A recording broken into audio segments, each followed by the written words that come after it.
इंग्रजांच्या काळापासून चालत आलेलं आणि त्यामध्ये जे काही ती पद्धत होती, जी नियमावली होती, ती नियमावली इंग्रजांच्या काळापासून जी चालत होती त्याच्यामध्ये बदल करणं अतिशय क्रमप्राप्त होतं. म्हणून भारत सरकारने त्याचा सखोल अभ्यास केला आणि काय काय बदल करणं गरजेचं आहे ते बदल करून हा नवीन कायदा 2023 मध्ये पारित केलेला आहे. मग काय झालं त्याच्यामध्ये?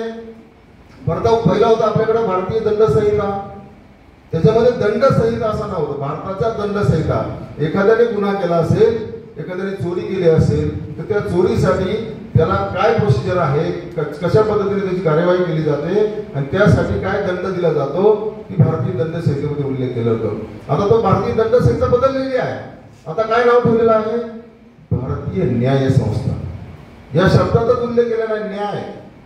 म्हणजे आम्हाला तळागाळातल्या माणसाला न्याय, भारताच्या प्रत्येक माणसाला न्याय मिळाला पाहिजे म्हणून ती न्यायाची संहिता, संहिता म्हणजे नियम, न्यायाची संहिता असा हा कायदा करण्यात आलेला आहे. 2023 मध्ये तो मंजूर झाला आणि लागू झालेला आहे 2024 मध्ये. नंतर दुसरा कायदा केलेला आहे. या भारतीय न्याय संहितेमध्ये काय दिलेलं आहे की त्याच्यामध्ये नियम दिलेले आहेत, म्हणजे कलम दिलेले आहेत.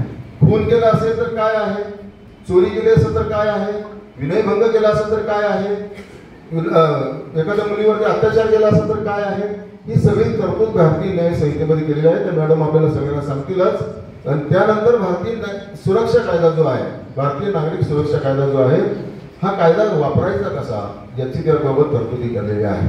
मित्रांनो, तुम्ही सांगाल की आता आम्ही सगळे शाळेतले मुलं आहोत, शाळेतल्या मुली आहेत, आम्हाला काय या कायद्याची गरज आहे? पण खऱ्या अर्थानं गरज तुम्हाला आहे. तुम्ही उद्या या देशाचे नागरिक आहात आणि तुम्ही देशाचे खऱ्या अर्थाने नागरिक होणार असल्यामुळे देशाचा आधारस्तंभ तुम्ही आहे. आणि सगळ्यात जास्त जर अडचणी येत असतील तर ते आपल्या बाबतीत